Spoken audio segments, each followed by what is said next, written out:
നമസ്കാരം, കലാകൗമുദി ഓൺലൈനിലേക്ക് സ്വാഗതം. CPMന്റെ തീപ്പൊരി നേതാവ്, ദേശാഭിമാനിയുടെ റെസിഡന്റ് എഡിറ്റർ, യുവാക്കളുടെ ഹരം, നിലമ്പൂരിലെ CPM സ്ഥാനാർത്ഥി M സ്വരാജ് പതിയെ പാർട്ടിയിൽ നിശബ്ദനാവുകയാണ്. VS അച്യുതാനന്ദൻ്റെ മരണശേഷം പാർട്ടിക്കുള്ളിൽ നിന്നും തനിക്കെതിരെ ഉണ്ടായ ആക്രമണങ്ങളിൽ മനംതൊന്താണ് ഇപ്പോൾ M സ്വരാജ് പാർട്ടിക്കുള്ളിൽ തന്നെ നിശബ്ദനായിരിക്കുന്നതെന്നാണ് CPM നേതാക്കൾ തന്നെ പറയുന്നത്. VS അച്യുതാനന്ദൻ്റെ മരണത്തെ തുടർന്ന് പാർട്ടി നേതാക്കൾ പലരും M സ്വരാജിനെ കുറ്റപ്പെടുത്തി സംസാരിക്കുന്ന അവസ്ഥയുണ്ടായി. VSന് ക്യാപിറ്റൽ പണിഷ്മെൻറ്റ് വിധിച്ചു എന്നൊക്കെയുള്ള അല്ലെങ്കിൽ എന്ന തരത്തിലുള്ള M സ്വരാജിൻ്റെ പ്രസംഗം വീണ്ടും മാധ്യമങ്ങൾ എടുത്തിടുകയും അതിനെതിരെ VS മറുപടി പറയുന്ന വിഷ്വലുകൾ എടുത്തിടുകയും ചെയ്തപ്പോൾ തന്നെ സംരക്ഷിക്കാൻ പാർട്ടി നേതാക്കൾ ഇറങ്ങിയില്ല എന്നൊരു വിഷമമാണത്രേ M സ്വരാജിന് ഉള്ളത്.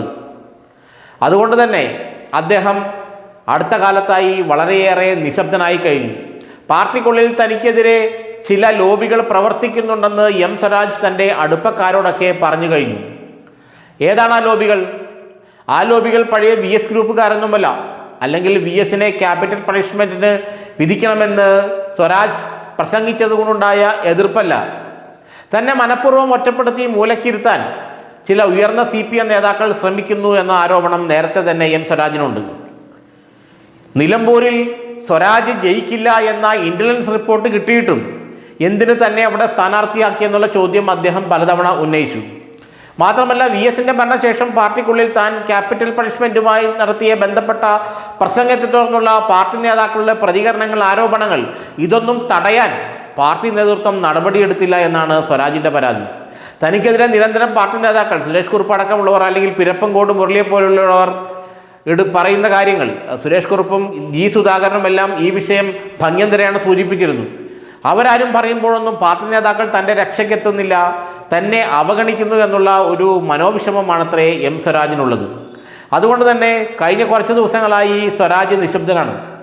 സാധാരണഗതിയിൽ CPMൻ്റെ എന്ത് വിഷയമുണ്ടായാലും ചാടിയിറങ്ങി ആദ്യം പ്രതികരിക്കുന്നയാളാണ് M സ്വരാജ്. ഇപ്പോൾ കന്യാസ്ത്രീകൾക്കെതിരെ ഛത്തീസ്ഗഡിൽ ആക്രമണം ഉണ്ടായപ്പോഴൊക്കെ ഇതിനെക്കുറിച്ച് യാതൊരു പ്രതികരണവും നടത്താൻ M സ്വരാജ് തയ്യാറായില്ല. കാരണം തനിക്കെതിരെ ഇങ്ങനെ പാർട്ടിക്കുള്ളിൽ നടക്കുന്ന നീക്കങ്ങളിൽ വലിയ മനോവിഷമത്തിലാണ് അദ്ദേഹം. തന്നെ മനഃപൂർവ്വം ഒതുക്കാൻ വേണ്ടിയാണ് നിലമ്പൂരിൽ സ്ഥാനാർത്ഥിയാക്കിയതെന്നും ഒരിക്കലും ജയിക്കില്ല എന്ന് അറിഞ്ഞുകൊണ്ട് തന്നെ എന്തിനവിടെ പിടിച്ചിട്ടു എന്നുമുള്ള ചോദ്യമാണ് സ്വരാജ് ഉയർത്തുന്നത്. അതേസമയം തന്നെ പാർട്ടിക്കുള്ളിൽ നടക്കുന്ന ചർച്ചകൾ, VSൻ്റെ ക്യാപിറ്റൽ പണിഷ്മെൻറ്റുമായി ബന്ധപ്പെട്ട ചർച്ചകൾ എന്തുകൊണ്ട് പാർട്ടി നേതൃത്വം നിരുത്സാഹപ്പെടുത്തുന്നില്ല? എന്തുകൊണ്ട് അവരെയൊക്കെ പ്രോത്സാഹിപ്പിക്കുന്നു? തന്നെ പരമാവധി ആക്ഷേപിച്ചോട്ടെ എന്ന് വച്ചിട്ടാണോ ഈ പാർട്ടി നേതാക്കൾ മിണ്ടാതിരിക്കുന്നത്? ഈ ചോദ്യമാണത്രേ M സ്വരാജ് ഉയർത്തുന്നത്.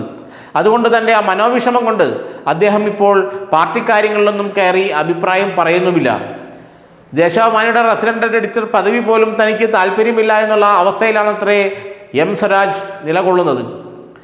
തനിക്ക് സീനിയർ നേതാക്കളിൽ നിന്ന് ലഭിക്കുന്ന അവഗണന കാരണം M സ്വരാജ് പാർട്ടി സെൻട്രൽ കേന്ദ്രീകരിച്ച് പ്രവർത്തിക്കുന്നില്ല എന്ന് സംസ്ഥാന സെക്രട്ടറി MV ഗോവിന്ദൻ പരസ്യമായി മീഡിയയ്ക്ക് മുന്നിൽ പറഞ്ഞതാണ്. സാധാരണഗതിയിൽ അങ്ങനെ പരസ്യമായി മീഡിയയ്ക്ക് മുന്നിൽ പറയുക എന്ന് പറഞ്ഞാൽ അതൊരു ശാസനയാണ്.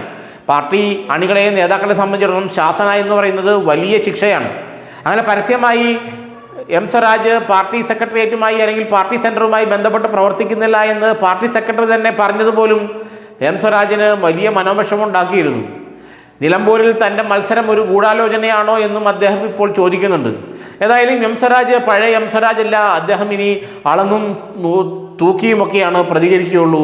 കാരണം ഇനി ഒരു അബദ്ധത്തിലും ചെന്ന് തലവെച്ച് കൊടുക്കാൻ M സ്വരാജിന് താല്പര്യമില്ല എന്നാണ് അദ്ദേഹത്തോട് അടുത്ത വൃത്തങ്ങൾ പറയുന്നത്. വരുന്ന നിയമസഭാ തെരഞ്ഞെടുപ്പിൽ ഉറച്ച സീറ്റ് കിട്ടിയാൽ മാത്രം, CPMൻ്റെ കണ്ണൂർ ജില്ലയിലൊക്കെയുള്ള ഉറച്ച സീറ്റുകൾ ഏതെങ്കിലും ഒന്ന് തന്നെ നിർത്തിയാൽ മാത്രമേ താൻ മത്സരിക്കുകയുള്ളൂ, അല്ലെങ്കിൽ ഒരു കാരണവശാലും നിലമ്പൂരടക്കം ഒരു സീറ്റുകളിലും താൻ മത്സരിക്കില്ല എന്ന് അദ്ദേഹം പാർട്ടി നേതൃത്വത്തെ അറിയിച്ചു കഴിഞ്ഞു എന്ന് നമുക്ക് മനസ്സിലാക്കാൻ കഴിയുന്നുണ്ട്.